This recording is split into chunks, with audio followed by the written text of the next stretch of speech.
اذان سنتے ہی سارے کام چھوڑو مسجد. فجر پڑھی پھر ظہر پڑھی. حدیث میں آتا ہے اللہ فجر سے لے کر ظہر تک کے گناہ معاف کر دیں گے اس میں. عصر پڑھی عصر تک کے معاف, مغرب پڑھی مغرب تک کے معاف, عشاء پڑھی عشاء تک کے معاف. اور کیا فرمایا, جس نے عشاء کی نماز جماعت سے پڑھ لی پھر فجر کی نماز جماعت سے پڑھ لی, ساری رات عبادت کا ثواب ملے گا. ساری رات عبادت کا ثواب. یہ محنت ہو رہی کہ نماز زندہ ہو. رمضان ہے تو روزہ, رمضان ہے تو روزہ. ہم اللہ کے بندے, گرمی ہو چاہے سردی, دن چھوٹے ہوں چاہے بڑے, ہمیں تو اللہ کی ماننی ہے, ہمیں اللہ کے حکم کو پورا کرنا ہے. رمضان میں روزے رکھنے ہیں, رمضان میں یہ جذبہ پیدا ہو. چاہے دن 12 گھنٹے کا ہو چاہے 16 گھنٹے کا ہو, بعض جگہوں پر دن 7 گھنٹے کا, اور بعض دفعہ دن 22 گھنٹے کا. انہوں نے کہا جنہوں نے روزہ رکھنا ہوتا ہے وہ 22 گھنٹے والا بھی رکھتے ہیں, جنہوں نے نہیں رکھنا ہوتا وہ 7 گھنٹے والا بھی نہیں رکھتے. مسئلہ دن چھوٹے بڑے کا نہیں, مسئلہ گرمی سردی کا نہیں, مسئلہ تو کیا ہے, مسئلہ اندر کا ہے. جب دل میں اللہ کا یقین, اللہ کی محبت, آخرت کی فکر, جنت کا شوق, جہنم کا خوف, پھر رمضان تو روزہ رکھنا ہے چاہے گرمی ہو. حدیث میں آتا ہے ایک روزہ چھوڑ دیا ساری زندگی روزے رکھتا رہے, اس ایک روزہ چھوڑنے کا جو نقصان ہوا وہ پورا نہیں ہو سکتا ہے. مال ہے تو زکوٰۃ, مال کس لیے دیا اللہ نے, خواہشات پہ خرچ کرے؟ نہیں نہیں. مال کس لیے, تقریبات پہ؟ نہیں نہیں. مال کس لیے دیا, اللہ کے راستے میں. اللہ نے نام لے کر بتایا, نماز کی رکعتوں کو نہیں بتایا کہ نماز میں کتنی رکعتیں ہیں, رکوع سجدے کی تفصیل نہیں بتائی. مال کہاں خرچ کرنا ہے اس کی تفصیل اللہ نے قرآن میں 6 مصرف بتائے. ایک جگہ پر 6 مصرف, مال کہاں خرچ کرنا ہے. وَآتَ الْمَالَ عَلَى حُبِّهِ ذَوِي الْقُرْبَى وَالْيَتَامَى وَالْمَسَاكِينِ وَابْنَ السَّبِيلِ وَالسَّائِلِينَ وَفِي الرِّقَابِ. 6 مصرف.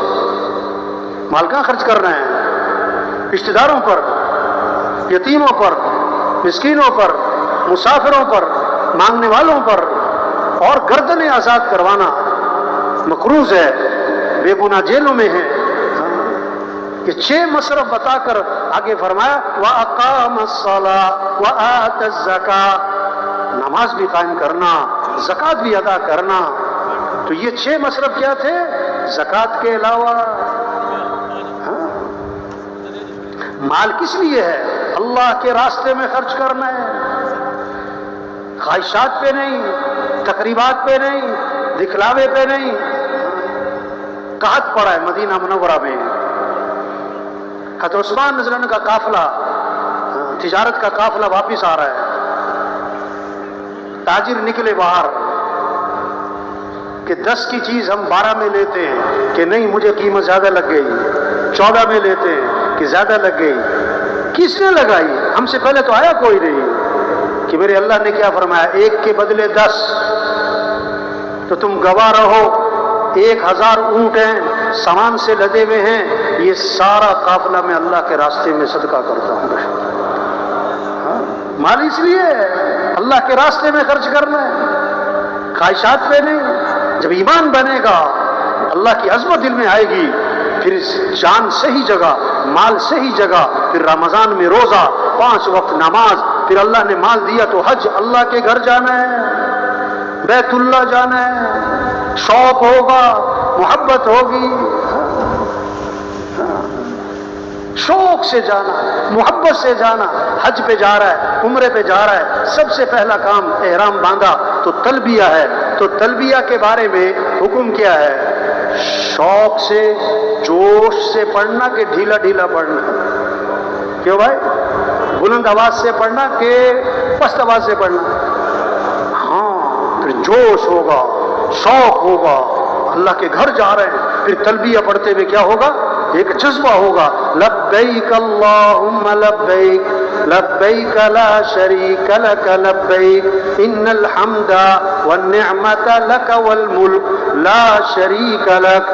جذبہ ہوگا کہ اللہ میں حاضر ہوں, اللہ میں حاضر ہوں, اللہ میں حاضر ہوں, اللہ میں حاضر ہوں. جیسے فرما بردار نوکر ہونا, جب اس کو اس کا مالک بلائے کہتا جی سر جی سر جی سر جی سر جی صاحب جی صاحب، حاضر جناب حاضر جناب، فرما بردار بیٹا ہو، باپ بلائے، بیٹا کہتا ہے جی ابا جی جی ابا جی جی ابا جی. تو تلبیہ کیا ہے؟ جی اللہ اللہ اللہ میں حاضر، اللہ میں حاضر، اللہ میں حاضر، اللہ میں حاضر. ایمان بنے، پھر حج پہ جائے گا، عمرے پہ جائے گا، تو جب واپس آئے گا تو زندگی بدلے گی. حج کا تحفہ، عمرے کا تحفہ کیا ہے؟ آدم علیہ السلام والی توبہ لے کر آئے، زندگی بدلے. ابراہیم علیہ السلام جیسا قربانی کا جذبہ لے کر آئے. بیٹے کو ذبح کر رہے ہیں، ایک طرف اللہ کا حکم ہے، ایک طرف بیٹا ہے، حکم پورا کریں تو بیٹا جائے، بیٹے کو بچائیں تو اللہ کا حکم جائے. تو بیٹے کو قربان کرنا ہے، حکم کو قربان نہیں کرنا، یہ جذبہ لے کر آئے. اسماعیل علیہ السلام جیسا اطاعت کا جذبہ لے کر آئے. حج اور عمرے کا تحفہ، بیٹا یہ حکم ملا ہے کہ تجھے ذبح کروں، تیری کیا رائے ہے؟ تو کیا جواب دیا؟ یا ابت افعل ما تؤمر ستجدنی انشاء اللہ من الصابرین. اے میرے والد، آپ کو جو حکم ملا آپ کر گزرے، آپ انشاءاللہ مجھے صبر کرنے والوں میں سے پائیں گے. یہ حج عمرے کا تحفہ ہے. یہ کوئی شہر سپاٹا تھوڑا ہے، یہ صرف چکر لگانے تھوڑا جانا ہے. یہ کوئی نام کی بات تھوڑا ہے، جذبہ. حضرت محمد صلی اللہ علیہ وسلم والی محنت لے کر آئے. یہ حج عمرے کے تحفے. ابراہیم آدم علیہ السلام والی توبہ، ابراہیم علیہ السلام جیسا قربانی کا جذبہ، اسماعیل علیہ السلام جیسا اطاعت کا جذبہ، اور حضرت محمد صلی اللہ علیہ وسلم والی محنت. یہ محنت ہے تبلیغ میں کہ اعمال کا شوق آئے. آج مال کا شوق ہے، اعمال کا شوق نہیں. مال کا نفع جانتے ہیں، اعمال کا نفع نہیں. زندگی مال سے نہیں بنتی، زندگی اعمال سے بنتی ہے. اللہ نے مال سب کو نہیں دیا، اعمال سب کو دیے ہیں. ہر آدمی مال والا نہیں بن سکتا، ہر آدمی اعمال والا بن سکتا ہے. زندگی کے بننے کا تعلق مال سے نہیں، اعمال سے ہے. صحابہ کا شوق مال کا نہیں تھا، اعمال کا تھا. صحابہ کی دوڑ مال کی نہیں تھی، اعمال کی تھی. غریب صحابہ اکٹھے ہوئے اور اللہ کے نبی کی خدمت میں حاضر ہوئے. ایک عجیب مقدمہ لے کر آئے. کیا؟ کہ اللہ کے رسول، یہ مالدار بھائی ہم سے آگے نکل گئے، ہم پیچھے رہ گئے. کیسے؟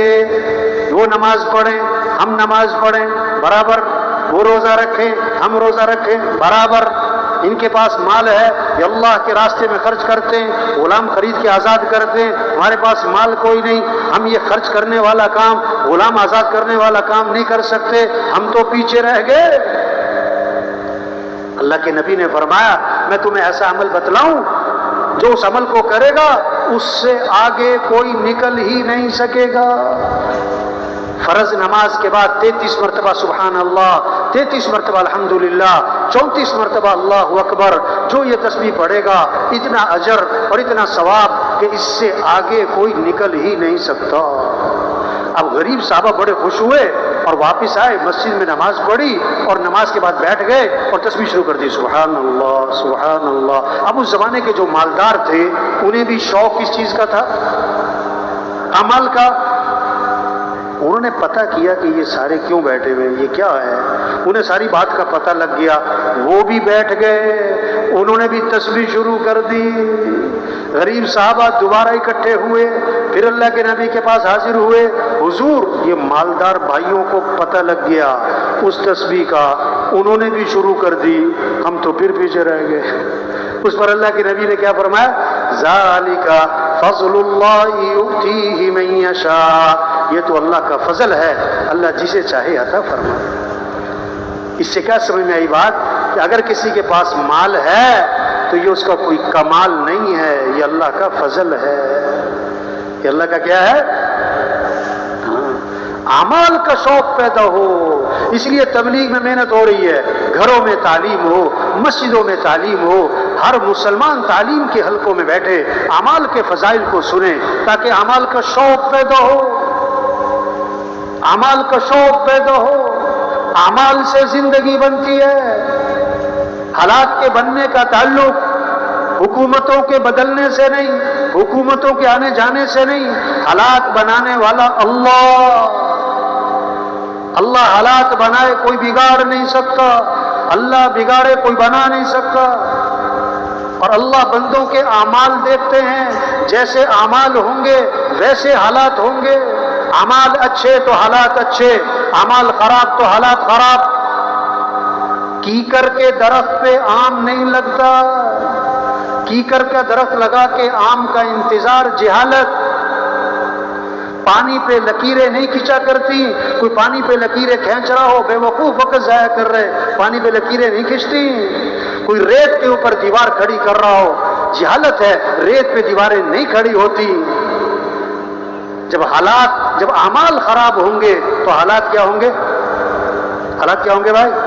مال کی کثرت سے حالات ٹھیک نہیں ہوں گے، چیزوں کی کثرت سے حالات ٹھیک نہیں ہوں گے، حکومتوں کے بدلنے سے حالات ٹھیک نہیں ہوں گے۔ جب اعمال اچھے ہوں گے تو حالات اچھے اللہ حالات بنائے گا، اور جب اعمال خراب ہوں گے تو حالات اللہ بگاڑ دے گا۔ اب جن حالات کو اللہ بگاڑ رہا، کون ان حالات کو ٹھیک کر سکتا ہے؟ اور جب اللہ حالات ٹھیک کرنے پر آ جائے، کون حالات کو خراب کر سکتا ہے؟